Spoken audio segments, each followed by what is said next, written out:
So, who remembers where we make room? Make room. Who remembers where we left Joseph? He was in slavery and in prison because the wife of his master told a lie about him, right? Remember? So, Joseph is in prison, and somehow we have to get to the end of the story today because next week there's no Sunday school because it's graduation. So, we're going to move fast. So, when he's in prison, he is successful. So, the master of the prison puts him in charge of everybody. So he makes sure that the prisoners go here and go there and don't fight, and everything is organized. And then, outside in the rest of the world, Pharaoh gets mad at two people. The guy who brings him his wine and the guy who makes his bread. We have to guess that probably Pharaoh's taster probably died. He got sick, so he knew that either the wine or the bread was tainted, and he had to figure out which was which. So he threw both of them in prison. That's at least the guess. And while they're there, Joseph is taking care of them. And then they both wake up and they have a dream. And the cupbearer has a dream, and it's kind of an interesting dream, so we'll read what happens. He says, "So, I dreamed that a vine was before me, and in the vine there were 3 branches, and it was as though they budded and they blossomed, and the clusters of blossoms turned into grapes, as happens. And Pharaoh's cup was in my hand, so I reached out my hand and I squeezed the grapes into the cup, and I brought it to Pharaoh." And Joseph says, "This means that in 3 days Pharaoh will come and take you out of prison and restore you to your place." And the baker says, "Well, I had a dream too." He's hoping that he'll also come out of prison and be put back in his place. He says, "My dream was I had 3 baskets full of bread on my head, and the birds came and ate the bread out of the basket." And Joseph says, "The 3 baskets are also 3 days, same as the 3 clusters of grapes, but in 3 days Pharaoh will take your head off of you and will hang you on a tree, and the birds will eat you." So we can kind of assume that he was the one who put the poison in, or at least that's what Pharaoh thought. And sure enough, in 3 days, this is what happened.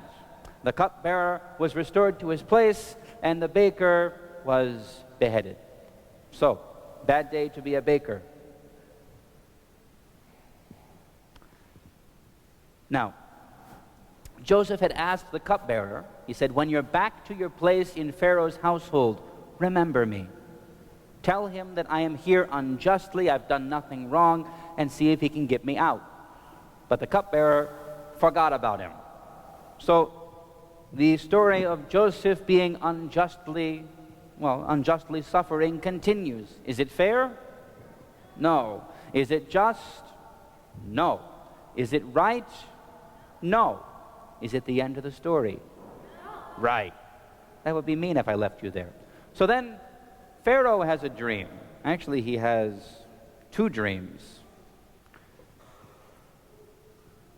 He's standing by the river in his dream, and out of the river there come 7 fat cows, and they were eating and relaxing in a meadow. And after them, 7 ugly, skinny, bony cows came out of the river, and they went over to the 7 fat cows, and they ate them up.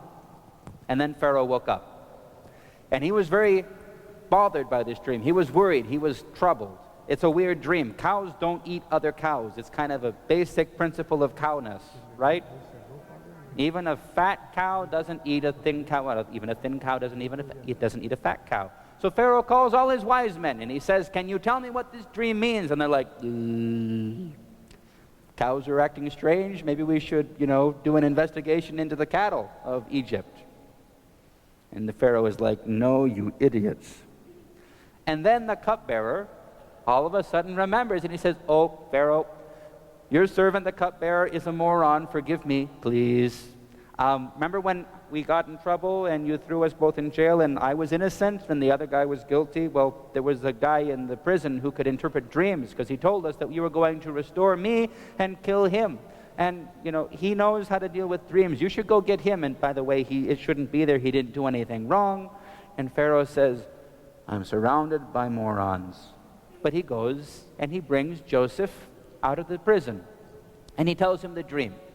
And Joseph says, King, this is the meaning. God has revealed to you what is going to happen so that you can take care of your people. The 7 fat cows represent 7 plentiful years for the harvest. There will be a bountiful harvest like there's never been before. But the 7 thin and ugly cows are 7 years of famine that will follow right after those 7 years of plenty. And the famine will be so bad that it will be as though there never was the plenty that was before. So, King, what I recommend that you do is appoint a man of wisdom, of intelligence, a good manager, someone who can perceive and knows how to keep things running smoothly, and put him in charge of your kingdom.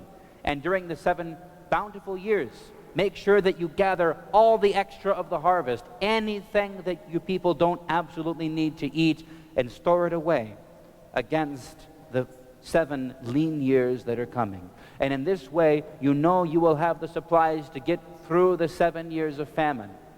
And Pharaoh says, good idea. Here's one guy at least who isn't stupid. I don't think I'm going to find anyone smarter than him, so you're the guy, Joseph. Never mind that prison. Change your clothes. You're now in charge of the entire kingdom. Right? So, does that sound a little better for Joseph? Well, guess who shows up after the 7 plentiful years and after the famine starts and there's no food anywhere? Guess who shows up at Joseph's doorstep? His brothers. Why are his brothers there? Because they're hungry. The famine isn't just in Egypt, it's everywhere. And Joseph, what do you think he does? Does he go,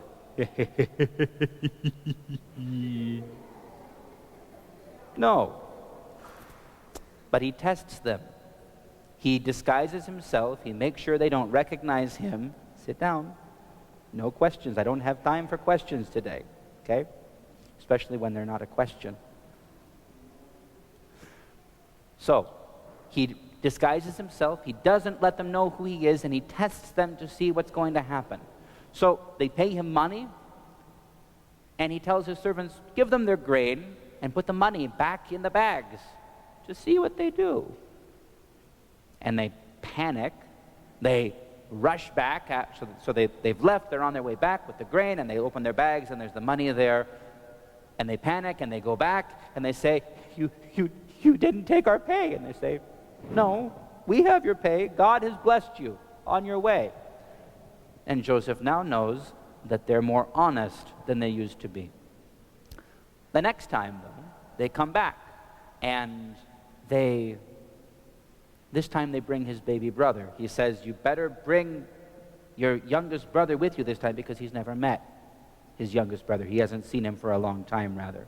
Hand down. I know. Lots to talk about. I'm going fast. So, the next time they bring his brother back, his brother Benjamin, the other son of his mother. Because remember, there are all the different wives, and they all have different mothers, and there's a little bit of sibling rivalry going on. Right. So they bring his brother Benjamin. And this time, Joseph honors them. He throws a big feast. And then not only does he put the money in the bags, if I remember right, he also takes his gold cup that he drinks from, and he has his servant put that in Benjamin's bag.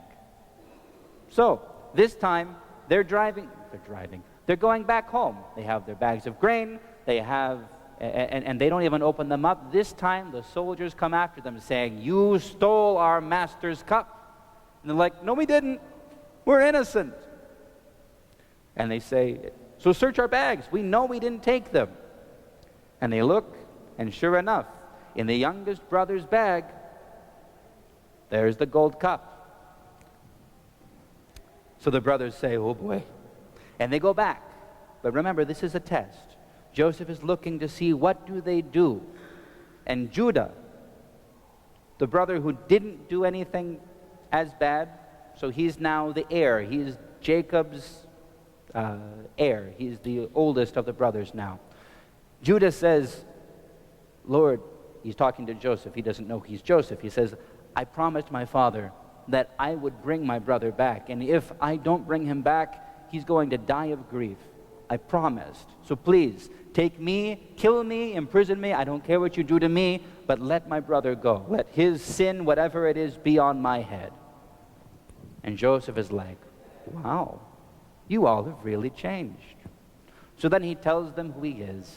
And it says he sends all the Egyptians out because he knows that they're all going to be wailing and crying and asking each other's forgiveness and shocked and so forth for a long while.